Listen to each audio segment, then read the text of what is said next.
بنیادی انسانی حقوق ہوتے ہیں وہ بھی نہیں دیے جا رہے مسلمانوں کو. کیوں یہ فہرستیں تیار کی گئی؟ اگر کوئی شخص مسلمان بیمار پڑ رہا ہے تو اس کے ساتھ کیا سلوک کیا جا رہا ہے؟ دیکھیں یہ بڑی خوفناک ایک سازش بھارت کے اندر مسلمانوں کے خلاف شروع ہو گئی ہے. مقبوضہ کشمیر میں تو ہمیں نظر آ رہا تھا، لیکن اب بھارت میں تو اس سے بھی زیادہ بڑھ کے کام شروع کر دیا گیا ہے. اب کیا یہ گیا ہے کہ آپ نے پچھلے دنوں بھارت میں دیکھا کہ ایک ٹویٹ ہوا اور ہمیں ہمارے اس مذہب کے متعلق ہمارے رسول پاک صلی اللہ علیہ وسلم کے حوالے سے، اور جس پہ بڑے ہنگامے ہوئے اور اس پہ مسلمان ہی شہید ہوئے، مسلمانوں کو ہی مارا گیا، مسلمانوں کی املاک کو جلایا گیا.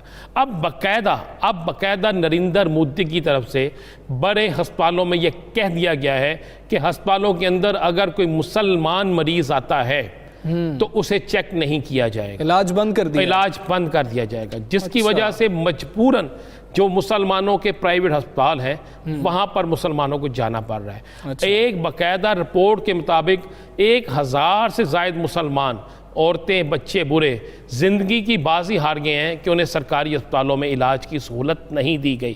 سرکاری اسپتال میں جاتے ہیں، جو اپنا نام لکھاتے ہیں، جیسے ہی مسلمان کا نام لکھا جاتا ہے سامنے تو اس سے دھکے مار کے نکال دیا جاتا ہے. اس کے بعد انہوں نے یہ کیا ہے کہ جناب تمام تھانوں میں یہ باقاعدہ کہہ دیا گیا ہے کہ اگر کوئی مسلمان کسی ہندو کے خلاف کسی اور کے خلاف شکایت لے کر آتا ہے تو اسے درج نہیں کیا جائے گا، ایف آئی آر درج نہیں کی جائے گی. اور اگر کسی مسلمان کے خلاف کوئی ہندو شکایت لے کر آتا ہے تو نہ صرف ایف آئی آر کاٹی جائے گی بلکہ ان سب کو اٹھا لیا جائے، ان تمام فیملی کو اٹھا کر تھانے میں لے آئیں.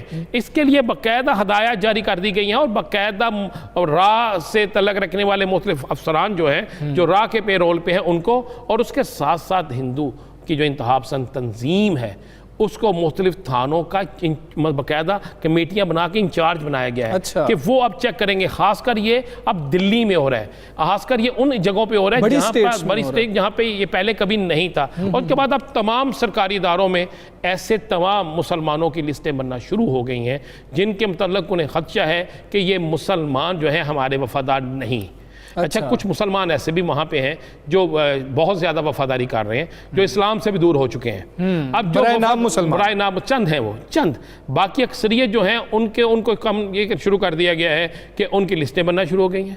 ان کی ٹائمنگ جان بوجھ کر تبدیل کی جا رہی ہے، انہیں زبردستی نوکریوں سے نکالا جا رہا ہے. وہاں پر جو ہندو ہیں، جو ایک دفتر میں اگر 5 مسلمان کام کر رہے ہیں، 25 ہندو ہیں، تو ہندوؤں کو کہا گیا آپ ان کا بائیکاٹ کریں، ان پر آوازیں کسیں، سوشل بائیکاٹ کیا. بالکل ایسا، اور ایسا ہو رہا ہے جس سے مسلمانوں پر زندگی تنگ کی جا رہی ہے. اور تو اور حمزہ ایک بڑی خوفناک چیز ہے کہ دلی کے اندر 15 ایسے علاقے ہیں جن میں سے ایک علاقہ لال مسجد، وہاں پہ جو ہماری دلی جامع مسجد دلی ہے، اس کا علاقہ ہے جس کے ارد گرد مسلمانوں کی آبادی ہے، سیم اندرون شہر والا حساب ہے.